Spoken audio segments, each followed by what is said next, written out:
Hello అండి, ఎలా ఉన్నారు? ఇవాళ అయితే మీకు సబాలా చక్కెర పొంగల్ ఎలా చేయాలో మీకు చూపిద్దాం అనుకుంటున్నా. అది ప్రాసెస్ నేను అందులో ఉన్నట్టు తయారు చేస్తున్నానండి. చాలామంది చేసి పాడైపోతే పాడేస్తూ ఉంటారు. అలా కాకుండా ఇలా కూడా ట్రై చేయండి. అందులో ఉన్నట్టు చేస్తున్నాను. జాగ్రత్తగా 2-3 సార్లు చదివి చేయండి. సబాలా బ్రాండ్ నుంచి అండి. ఈనాడు న్యూస్ వాళ్ళు ప్రజెంట్ చేశారండి ఇది క్విజ్లో. మా చెల్లి క్విజ్లో సెకండ్ వచ్చారు, అందుకని ప్రైజ్ అనేది ఇచ్చారు. అలాగే సర్టిఫికేట్ కూడా ఇచ్చారండి.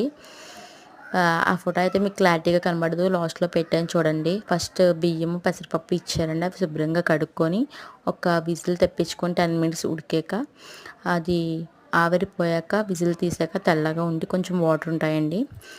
దానిలో మనం బెల్లం యాలక్కాయలు జీడిపప్పు అంతా కలిపి ఒక ప్యాకెట్లో వేసిచ్చారు. సిల్వర్ కవర్ చూపించాను కదా, ఆ ప్యాకెట్లో ఉన్నదంతా ఇందులో ఉంపేసి శుభ్రంగా బాగా కలుపుకుంటే ఈ కలర్లో వస్తుంది. అలాగే లాస్ట్లో కొంచెం 4 స్పూన్ల నెయ్యి వేస్తే సరిపోద్దండి. టేస్ట్ అయితే చాలా బాగుంది.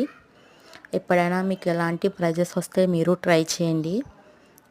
ఈ వీడియో మీకు నచ్చినట్లయితే లైక్ చేయండి, షేర్ చేయండి, సబ్స్క్రైబ్ చేసుకోండి, ఆల్ బెల్ని క్లిక్ చేయండి. ఈ వీడియో చూస్తున్న ప్రతి ఒక్కరూ నా అకౌంట్ని సబ్స్క్రైబ్ చేసుకుంటారనుకుంటున్నాను. మీ సపోర్ట్ నాకు ఎప్పుడూ ఉంటుందని నేను అనుకుంటున్నానండి. 4 స్పూన్స్ గీ వేసాక బాగా కలుపుకోవాలండి.